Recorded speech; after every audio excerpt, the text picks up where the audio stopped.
So hey guys, welcome back to my video. I am Jay Inspirant 2027 and documenting my Jay journey. I hope आप सभी अच्छे और आपकी studies भी बहुत अच्छी चल रही है। तो आज मैंने की है 15 आवर्स की स्टडी। इस वीडियो में मैं बताने वाला हूँ दो चीज़ें। पहली कि मैंने 15 आवर्स में क्या किया प्लस टू डू लिस्ट, और मैं YPT का लिंक भी देने वाला हूँ जो कि आप ज्वाइन कर सकते हो। ये एक स्टडी ऐप है जो कि मैं बाद में बताने वाला हूँ। और सेकेंड मैं देने वाला हूँ एक सिगरेट प्लानर जिसमें कि क्लास 11 प्लस क्लास 12 दोनों का कंबाइन रहेगा कि दोनों को कंबाइन लेके आप कैसे मैनेज कर सकते हो। और ये थोड़ा सक्सेसफुली भी रहेगा क्योंकि मैं खुद भी फॉलो करना।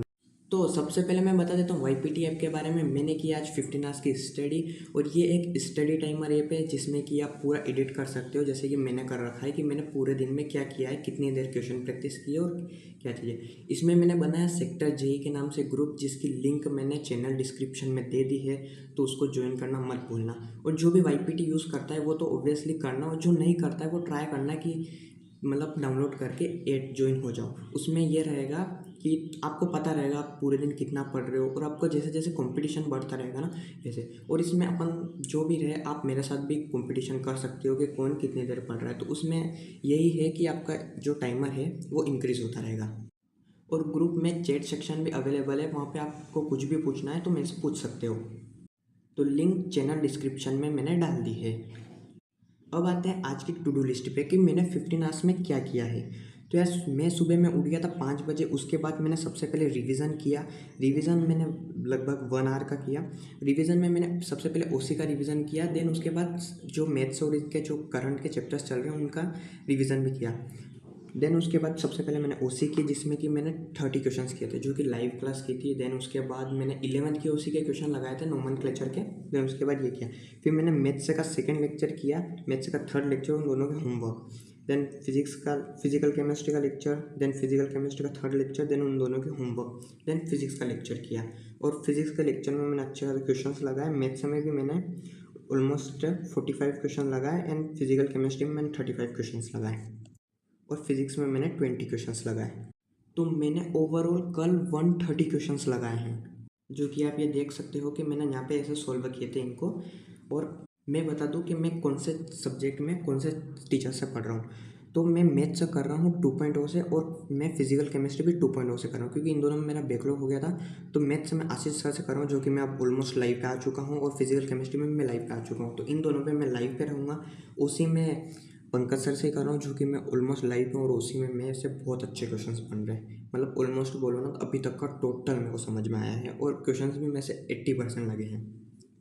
और फिज़िक्स में पीछे हूँ मैं, तो मैं ट्राई करूँगा कि इस मंथ में मैं लाइव पे आ जाऊँ। तो मैं वीडियो में बताता रहूँगा अपनी प्रोग्रेस अपडेट कि मैं क्या कर रहा हूँ।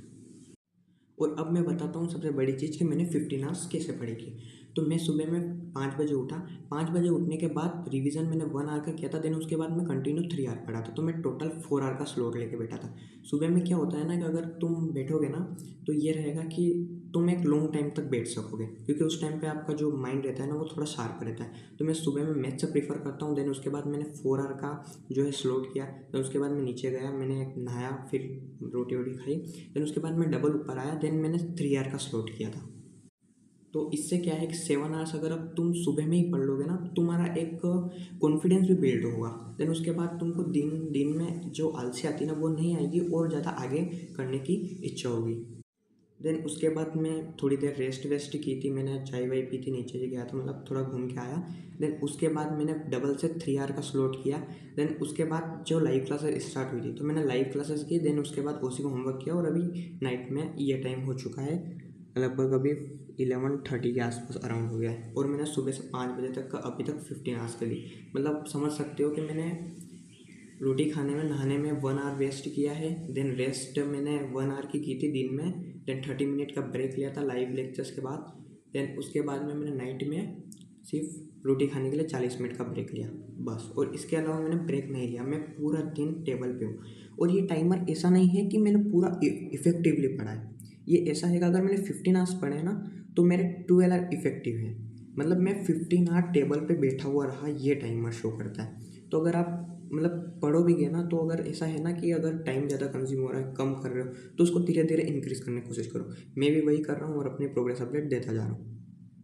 तो अब मैं बताने वाला हूँ सेकंड टॉप सीक्रेट प्लानर, जो कि क्लास 11th और क्लास 12 दोनों को कंबाइन लेके आप चल सकते हो और बहुत सक्सेसफुल प्लानर है। प्लानर ऐसा है कि जिसमें मैं बताने वाला हूँ कौन से चैप्टर्स है जो कि आपको ब्रीफ में करना है, कौन से चैप्टर्स है जो कि आप वन शॉट से करना है।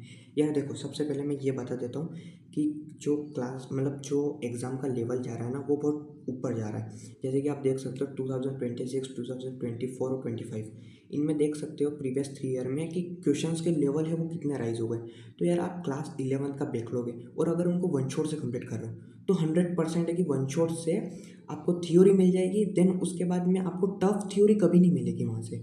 उसके बाद में आपने क्वेश्चन प्रैक्टिस भी कितने क्वेश्चन प्रैक्टिस कर लोगे, उस क्वेश्चन प्रैक्टिस से आपका चैप्टर तो हो जाएगा ठीक, मतलब मीडियम हो जाएगा, बट स्ट्रॉन्ग नहीं होगा। स्ट्रॉन्ग अगर जब आप करोगे तभी आपसे हार्ड क्वेश्चन लगेंगे। और जेई मेंस का भी लेवल ऐसा चला गया है ना, जहाँ से क्रिटिकल क्वेश्चंस पूछते हैं, क्रिटिकल थिंकिंग वाले।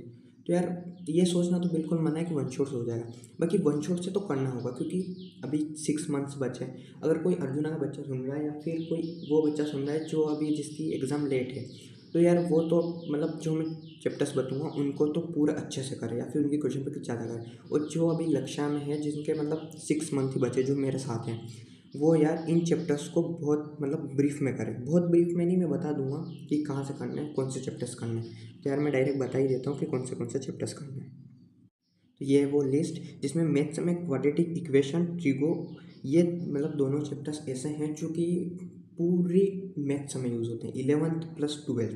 तो इनको थोड़ा ब्रीफ में करना है। ट्रिगो को ब्रीफ में कर सकते हो, बाकी क्वाड्रेटिक इक्वेशन को वन शॉट से कर सकते हो। बाकी उसके क्वेश्चन प्रैक्टिस ज़्यादा करनी पड़ेगी। जैसे कि हर अगर चैप्टर को अगर आप 100 PYQ का अगर एवरेज दे रहे हो तो इसमें 200 देने पड़ेंगे। मैं एक एग्जांपल बता रहा हूँ। देन उसके बाद में 3D और वेक्टर, ये भी पूरा मतलब बोल सकते हैं बेस है जहाँ से ज़्यादा क्वेश्चन आते हैं, जो कि वेक्टर और इनका बता दूँ। और फंक्शंस ऐसा चैप्टर है मैथ्स का जो कि पूरा 8 चैप्टर से कवर है, जहाँ पे 8 क्वेश्चन हर मेंस अटेम्प्ट में आते ही आते हैं। मतलब 8 क्वेश्चन अगर पर चैप्टर से 1 क्वेश्चन। देन केमिस्ट्री का मैं बता देता हूँ। केमिकल बॉन्डिंग, पीरियोडिक टेबल, मोल, जीओसी, ये बहुत इंपॉर्टेंट चैप्टर है। और कोऑर्डिनेट ज्योमेट्री का बता सकता हूँ। तो कोऑर्डिनेट ज्योमेट्री का जो रेशियो है वो बढ़ चुका है अब, जहाँ से क्वेश्चन आना ज़्यादा चांसेस है और ज़्यादा चांसेस नहीं आते हैं। देन उसके बाद फिजिक्स में kinematics, NLM, GOC, work power energy, ये 4 चैप्टर ऐसे हैं जो कि पूरी फिजिक्स में यूज़ होते हैं। देन उसके बाद में इसमें क्वेश्चंस भी ज़्यादा आते हैं। और देन रे ऑप्टिक्स ऐसा चैप्टर है जो कि एक इंडिपेंडेंट चैप्टर है, बट इसमें से क्वेश्चन ऑफकोर्स आएगा और ज़्यादा क्वेश्चन आते हैं, या फिर 2 क्वेश्चन मिल जाएंगे, या फिर ज़्यादा ज़्यादा 5, या फिर कहीं चैप्टर 5 या फिर कौन से क्वेश्चंस में ऐड होता हुआ दिख जाएगा, या फिर इसका कोई कॉन्सेप्ट आ जाएगा। बाकी ये इंडिपेंडेंट चैप्टर है जो कि करना चाहिए। देन उसके बाद मैं बता दूं कि अगर आप वन शॉट से कर रहे हैं तो वन शॉट से फिर इन चैप्टर्स की क्वेश्चन प्रैक्टिस ज़्यादा से ज़्यादा करना। मतलब मैं बता दूं, अगर ज़्यादा PYQ लगाओगे तो बहुत ज़्यादा आपको बेनिफिट होगा। देन वन शॉट से इनको बिल्कुल मत करना। बाकी रही बात मेरी, तो मैं कहाँ से कर रहा हूँ, क्या कर रहा हूँ, वो मैं डेली के अपडेट में, प्रोग्रेस अपडेट में आपको बताता रहूँगा।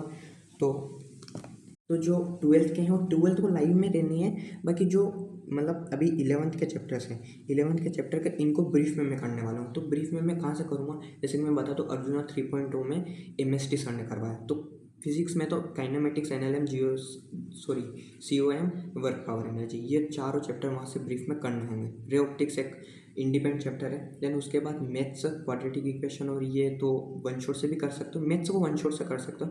देन केमिस्ट्री में जीओसी को तो पूरी ऑर्गेनिक केमिस्ट्री का वो पोर्शन है, तो जो कि इसको ब्रीफ। तो यही था मेरा प्लानर की क्लास 11 के इन चैप्टर्स को ब्रीफ में लेके आना है। और प्लानर को मैं ब्रीफ में एक बार बताने वाला भी हूँ। तो मैं नेक्स्ट संडे ट्राई करूँगा कि एक अच्छा इस टॉपिक पर ही एक अच्छा लॉन्ग वीडियो डाल दूँ। अगर कमेंट्स आए तो कमेंट्स में बता देना कि मेरे को डालना चाहिए या नहीं डालना चाहिए। और मैं अपना भी प्रोग्रेस अपडेट देता रहूँगा कि मैं भी इनको कब कब कर रहा हूँ, कैसे कर रहा हूँ, तो आप देख सकते हो। तो थैंक्स फॉर वॉचिंग, मिलते हैं नेक्स्ट वीडियो में। Till then tata bye bye.